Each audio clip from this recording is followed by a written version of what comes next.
Nurdin, Pak. mau Pak?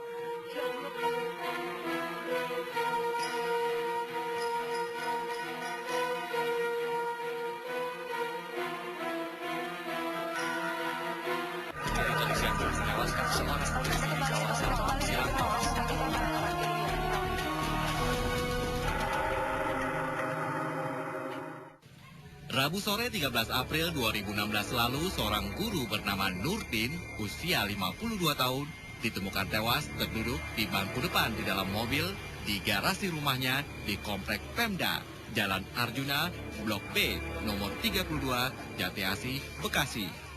Peristiwa ini pertama kali diketahui oleh Ida Nuraini, istri Nurdin, sekitar pukul 5 sore. Kala itu, Ida baru pulang dari mengajar di sebuah sekolah kejuruan. Ida dan Nurdin memang sama-sama berprofesi sebagai guru di sekolah yang berbeda. Nurdin adalah guru di SMKN 33 Kelapa Gading, Jakarta Utara.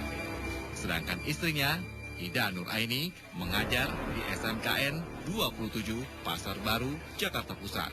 Masalah ini ya bisa diketahui ya setelah istrinya korban pulang sekitar pukul 5 sore.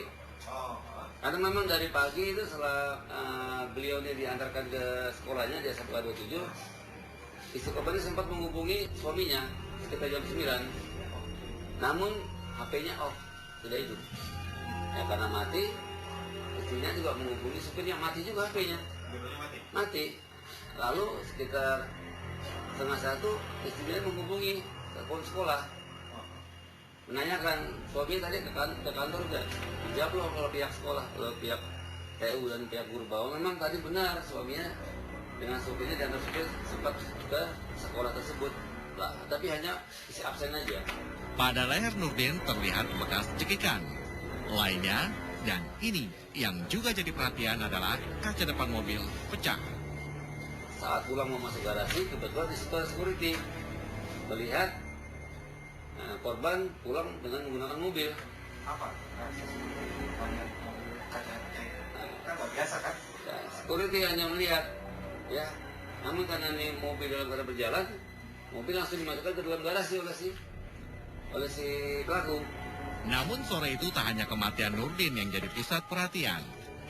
Nyatanya di dalam rumah ada korban lain, yakni Atun, pembantu rumah tangga Nurdin dan Ida. Berbeda dengan Nurdin, Atun terkapar bersimbah darah di lantai kamarnya. Darah mengucur dari kepala Atun yang berusia 50 tahun. Ketika ditemukan, kondisi Atun sekarat. Lukanya cukup parah. Saya dengar kalau pembantunya berdarah-darah di dalam kamar, gitu loh.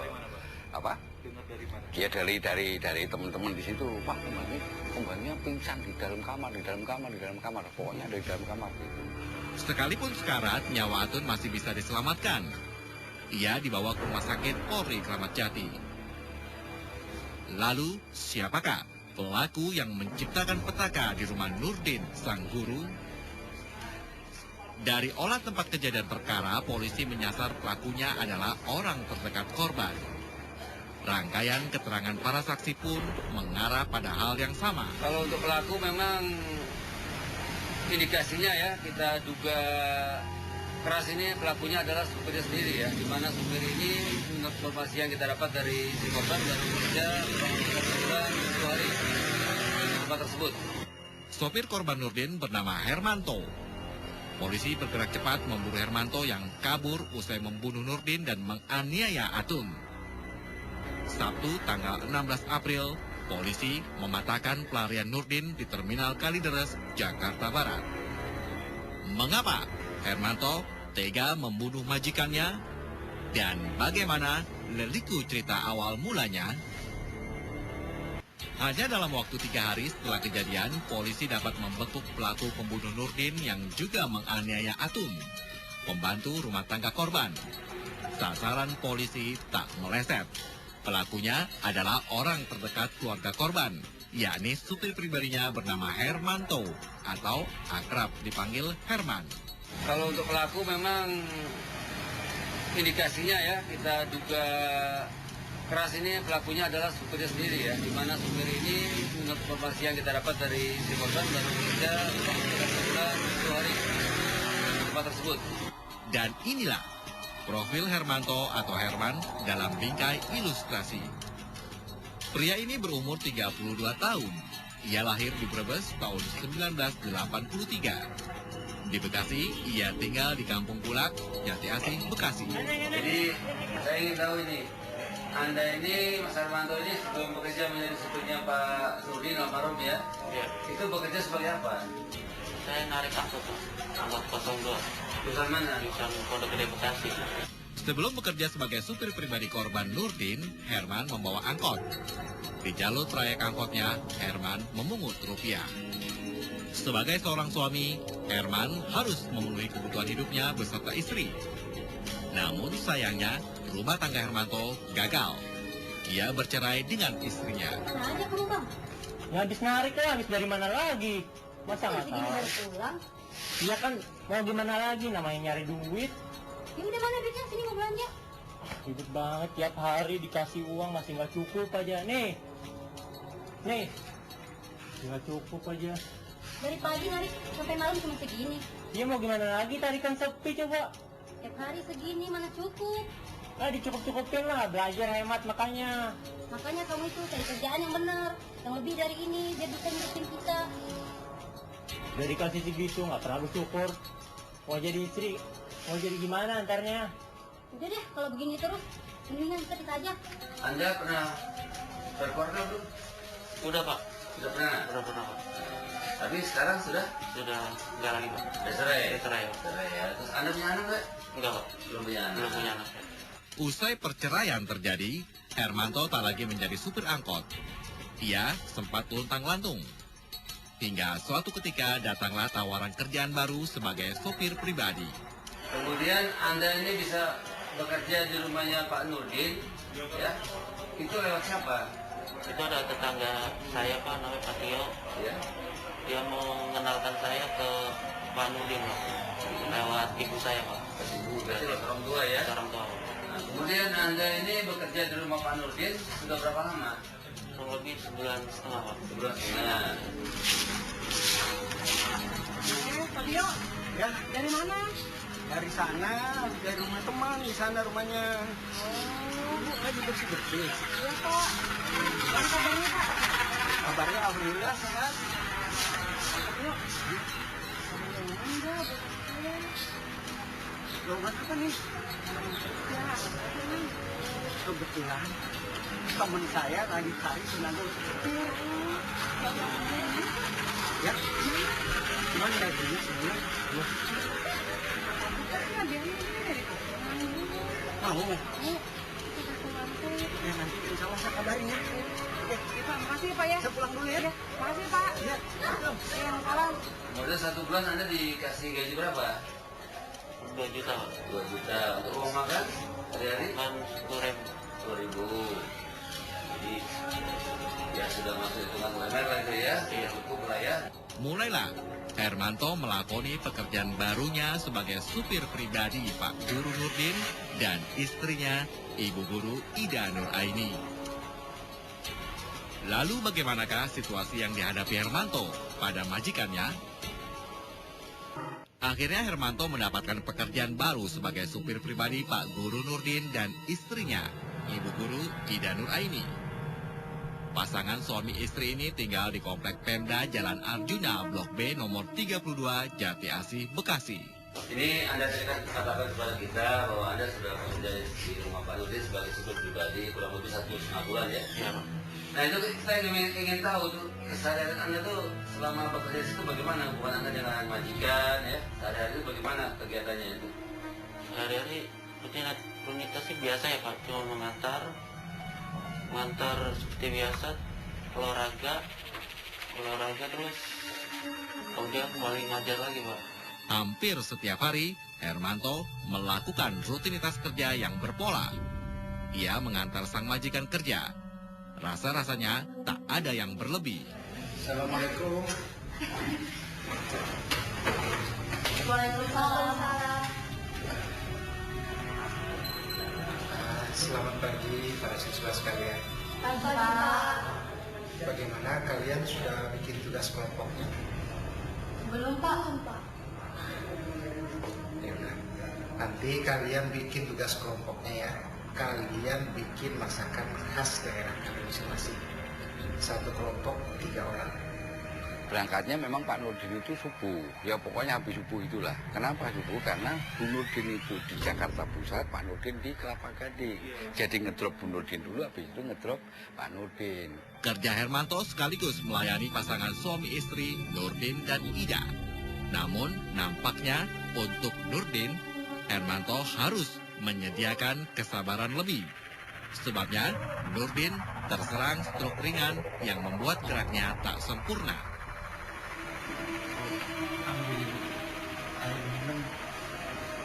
Sebentar ya. Rutin, dia memang tak akoni, semangat hidupnya luar biasa sebetulnya.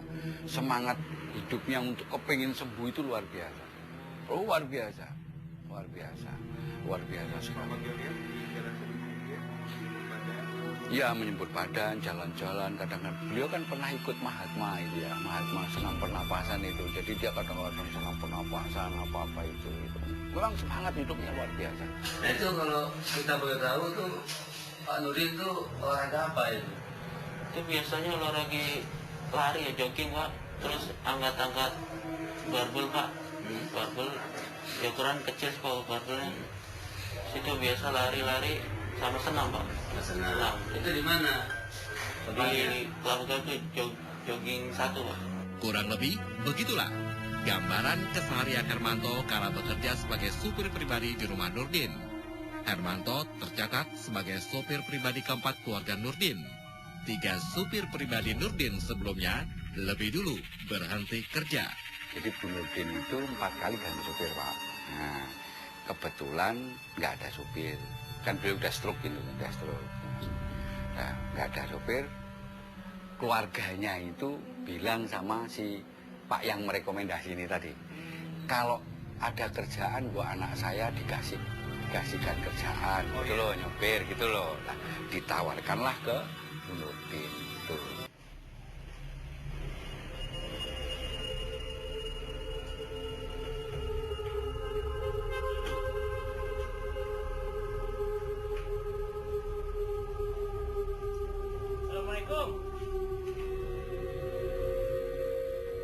Setelah menganggur beberapa saat, Hermanto akhirnya bekerja kembali. Kali ini, ia bekerja menjadi sopir pribadi untuk Nurdin dan istrinya, Ida Nuraini, yang tinggal di Komplek Pemda Jalan Arjuna Blok B nomor 32 Jati Asih, Bekasi.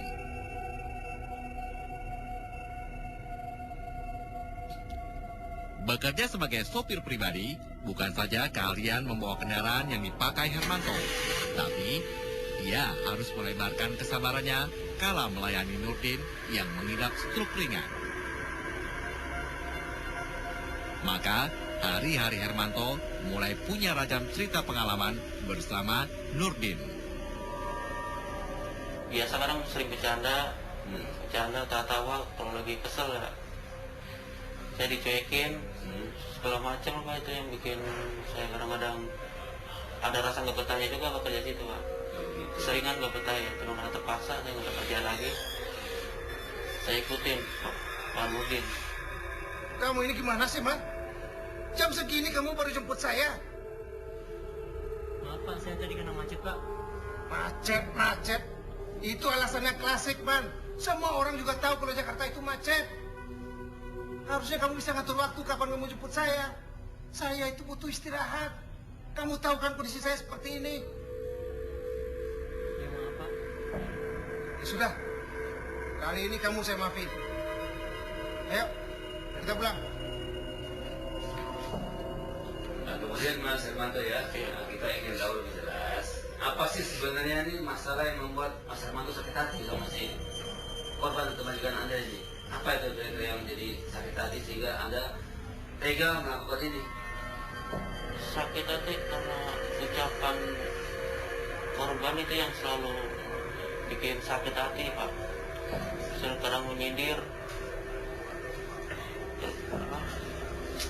sering bikin gak enak hati suasana gitu Pak. Lewat 1 bulan masa kerja tak dinyana, diam-diam persinggungan Hermanto dengan Nurdin sudah menumpuk. Maka Rabu tanggal 13 April 2016, peristiwa yang tak terduga itu terjadi juga. Baik Nurdin maupun istrinya Ida Nuraini tak pernah mengira semua bisa terjadi. Jadi awal mulai ini ya, menurut keterangan istri korban maupun saksi yang ada di TKP, ini pagi hari setelah sholat subuh ini sekitar pukul 5.15, korban ini mengantar majikannya, ya suami istri, Pak Nurdin almarhum dan istrinya Bu Ida untuk mengajar di Jakarta ya. Istrinya korban ini mengajar di SMK 27 Pasar Baru Jakarta Pusat, sedangkan suaminya almarhum Pak Nurdin itu mengajar di SMK 33 Kelapa Gading Jakarta Utara. Jadi yang pertama diantar adalah istrinya.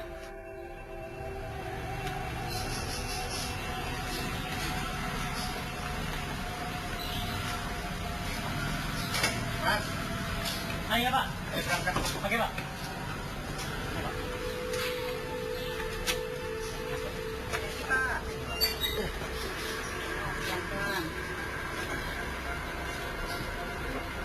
Ayo Bu.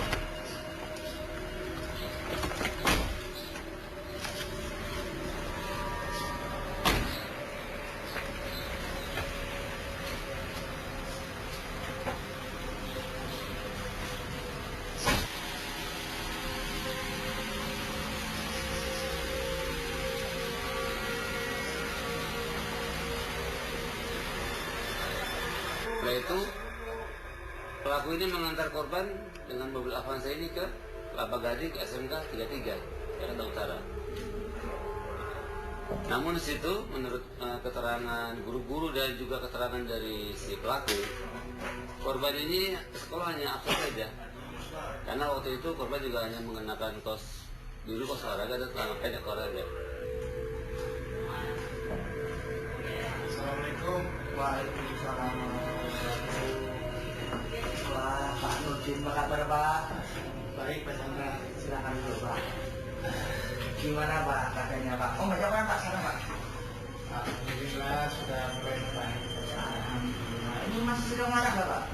Iya, saya harus olahraga Pak. Ya, masih busuk. Bagus. Tapi ngomong-ngomong hari ini ada kelas Pak? Kebetulan hari ini saya ada jam Pak. Pak Chandra sendiri gimana? Wah, saya mah masih standby Pak. Sebentar lagi ngajar Pak. Kita nanya ke dulu Pak. Pak Chandra sehat? Alhamdulillah Pak, sehat Pak. Ya, itulah Pak. Jadi masih sedang olahraga Pak ya? Iya Pak.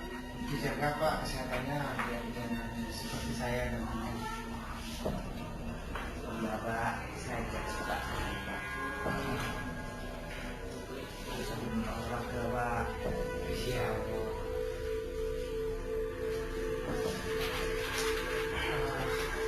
Pak, saya permisi dulu, saya mau olahraga. Iya Pak, silakan Pak. Siap, siap.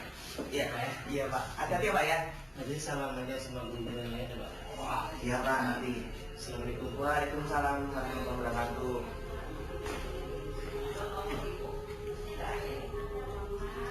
Setelah absen, korban langsung melakukan olahraga di track jogging di Kelapa Gading. Nah, Dia pelaku nunggu. ya pelaku nunggu di mobil.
selesai olahraga, ya,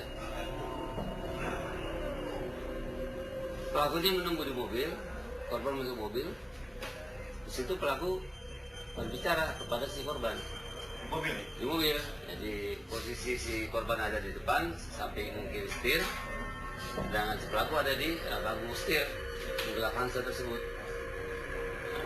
Karena waktu itu si korban ini pinjam uang 100.000 karena ditolak oleh karena si pelaku ini meminjam uang kepada korban ditolak, ya, dengan kata-kata yang agak keras menurut keterangan si pelaku ini, sehingga pelaku tersinggung.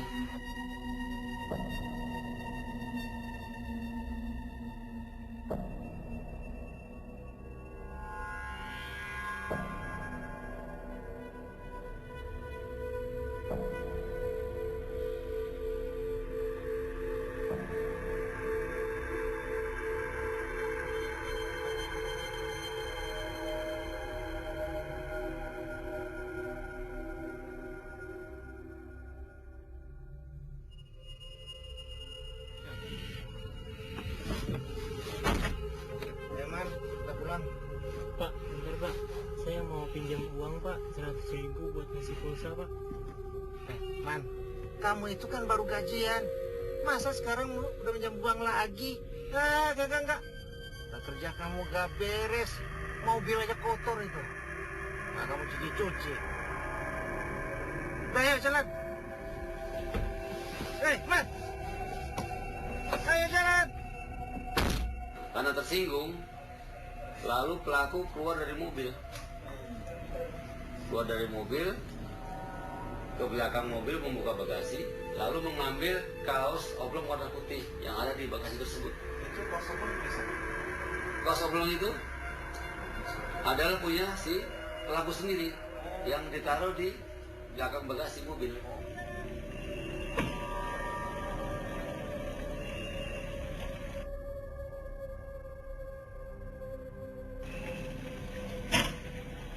Kemudian pelaku masuk lagi lewat pintu tengah, ya, tengah mobil, pas posisinya di belakang posisi korban. Nah, saat itu korban sedang duduk. Nah, tanpa disadari korban ini langsung dipekap dengan kaos oblong mulutnya dengan menggunakan tangan kiri.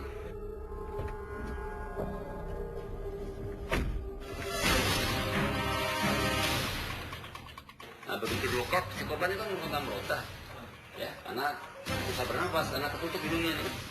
Hidungnya tertutup meronta sehingga kakinya itu, kaki kirinya menendang kaca depan mobil Avanza tersebut sehingga pecah.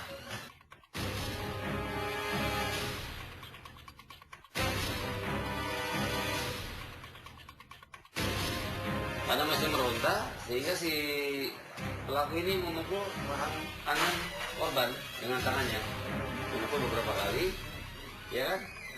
Nah, namun karena korban juga masih berontak, akhirnya si pelaku memukul perutnya dengan menggunakan tangan kanan.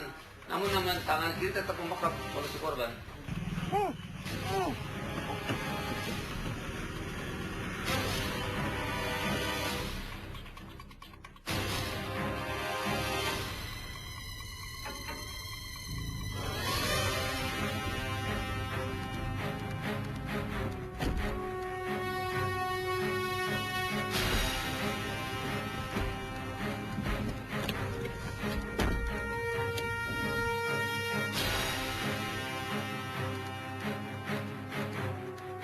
Nah, begitu korban sudah nggak berdaya, pelaku membawa pulang korban ke rumahnya di Jalan Arjuna di Komplek Pemda di Jatiasih dengan mobil yang digunakan tersebut.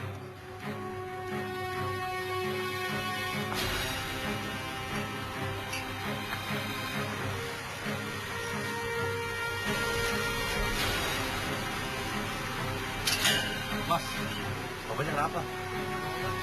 Hidungnya plus bener. Ya, sebentar Mas. Ya, mari.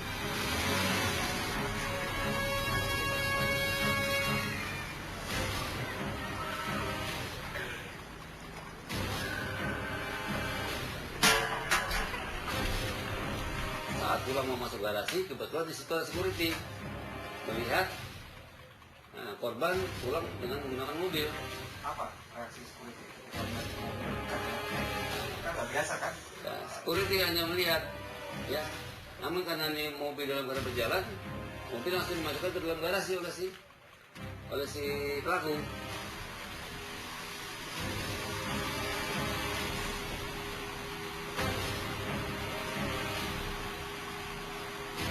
Nah, begitu sampai di dalam garasi, si korban ini melihat ternyata korban ini masih ada nafasnya, sehingga dia mengambil lagi kaos tersebut yang masih ada di mobil, ya, dibekap lagi itu si korban dengan kaos tersebut. Kayaknya sedikit nih.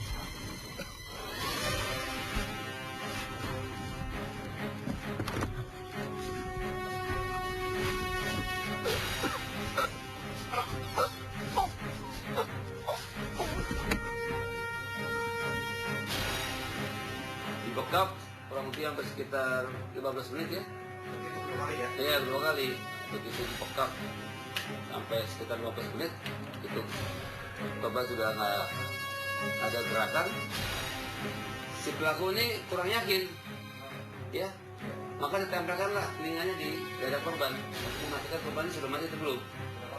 Nah, itu 2 kali dengan telinga kiri dan telinga kanan.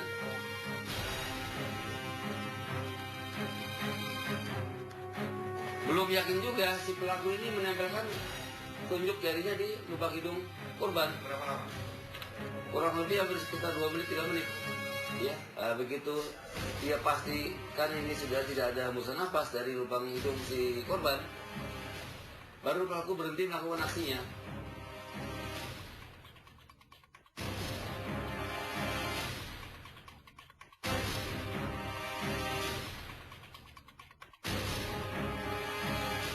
Itu pembantu masuk ke garasi, dia kaget. Jadi dari hasil keterangan pembantu yang kita sempat integrasi, kita periksa, dia kaget. Loh, kok mobil kaca pecah? Terus majikannya dalam keadaan terentang di kursi depan itu. Ya. Terus ditanya kepada si pelaku, ini kenapa mobil pecah? Terus bapak kenapa itu katanya? Ya. Nah, pelaku bilang, nah itu serempetan itu, mobil itu serempetan di jalan katanya. Gak apa-apa. Oh, kalau begini saya mau mobil ibu katanya. Man, kaca mobilnya pecah. Nggak apa-apa itu Bu, tabrak motor doang tadi. Terus bapak kenapa diem aja? Bapak capek Bu. Masa sih? Gak beres ini. Pokoknya saya mau telepon ibu dulu ah. Jangan Bu.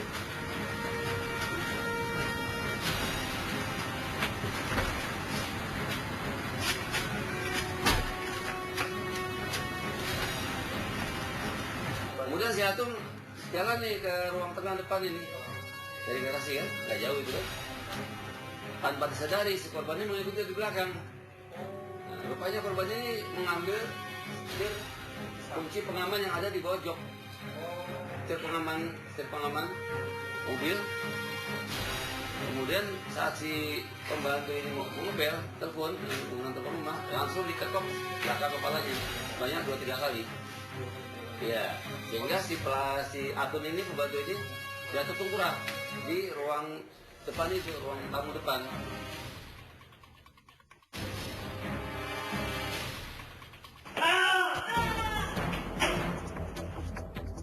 Tengkurap ya karena itu dari lantai, sehingga wajahnya itu membentuk lantai. Dan gigi palsunya satu pasang itu bagian atas itu sempat lepas. Begitu terjatuh, lumpuh, mukanya kena lantai, merintih kesakitan. Si pelakunya bukannya kasihan, malah dia membalikkan tubuh si Atun pembantu ini ke depan mukanya kan. Nah, lalu diinjaklah beberapa kali lehernya itu.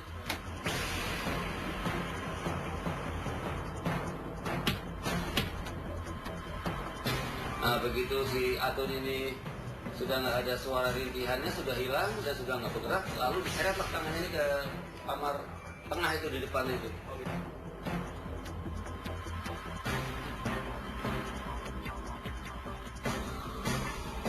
Kemudian karena dianggap sudah meninggal, lalu si pelaku ini pergi dengan menggunakan motornya yang diparkir di dalam garasi tersebut, di rumah Atun, di depan garasi.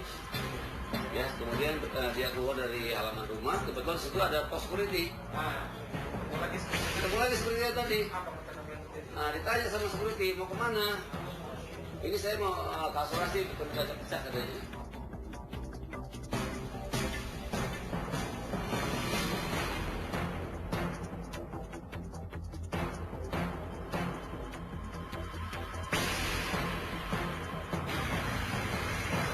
Mana mas? Mau benerin kaca mobil yang pecah itu Pak, asuransi Mas.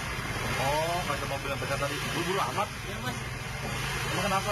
biar itu apa asuransinya lagi itu Mas. Oh, udah. Ya, mas.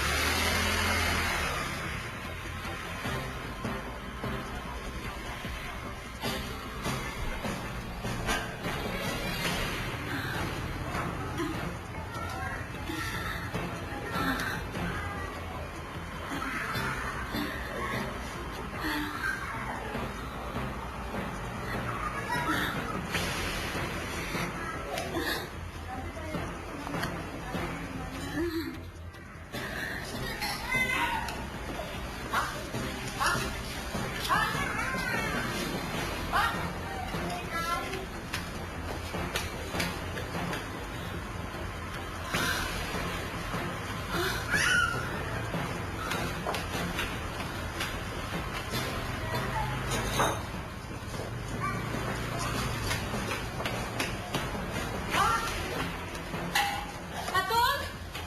Pak! Atun! Atun! Atun kemana sih? Pak! Atun! Atun! Astagfirullahaladzim! Atun! Ya Allah! Pak! Pak! Tolong Pak, Atun, Pak! Astagfirullahaladzim. Atun! Atun! Ya Allah! Pak! Bapak juga pingsan di mobil, Pak! Buat dulu. Ya. Buat dulu.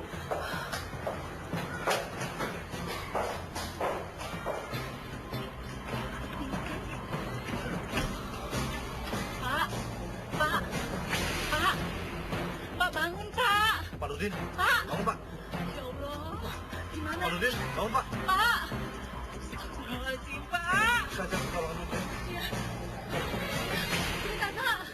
Pak, bangun, Pak. Pak. Astagfirullahaladzim, Pak. Ya Allah. Tolong. Tiba-tiba saya dengar dari Pak Tatang, satpam sini, teriak-teriak. Pak Haji, Pak Haji, Pak Haji, Pak Haji, Pak Nurdin, tolong Pak Nurdin pingsan. Itu udah, saya lari ke situ, ibu sudah nangis di situ. Nah, waktu ibu datang nangis itu saya nggak tahu, saya tahunya ibu itu nangis ya dari Pak Satpam tadi, ibu nangis manggil Pak Satpam masuk ke sana, Pak Satpamnya teriak-teriak, saya itu tadi. Pak Nurdin pingsan, dia bilang gitu. Oke, saya kemudian saya cepet-cepet saya ngambil motor karena saya takut kalau ada apa-apa gitu kan. Ambil motor saya ke rumah sakit depan itu. Saya lupa namanya rumah sakit itu, di depan dekat GRI itu. Oke, setelah itu saya bawa perawat. Bawa perawat kemari, saya suruh ngecek ke situ. Cek, perawatnya bilang, Pak, udah nggak ada.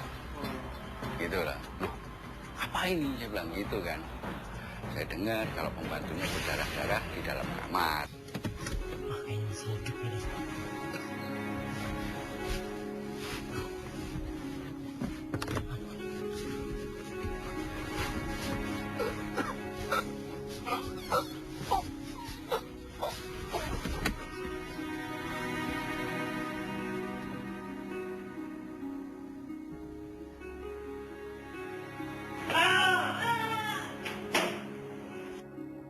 Nah, dengan perbuatan ini, apakah Anda punya rasa menyesal atau tidak? Kalau saya sangat menyesal, Pak. Menyesal ya? Iya, Pak. Anda masih terbayang-bayang tuh waktu ada melakukan itu sama korban? Masih sudah teringat-ingat ya? Itu masih seminggu kejadian saya masih bayang-bayang, Pak.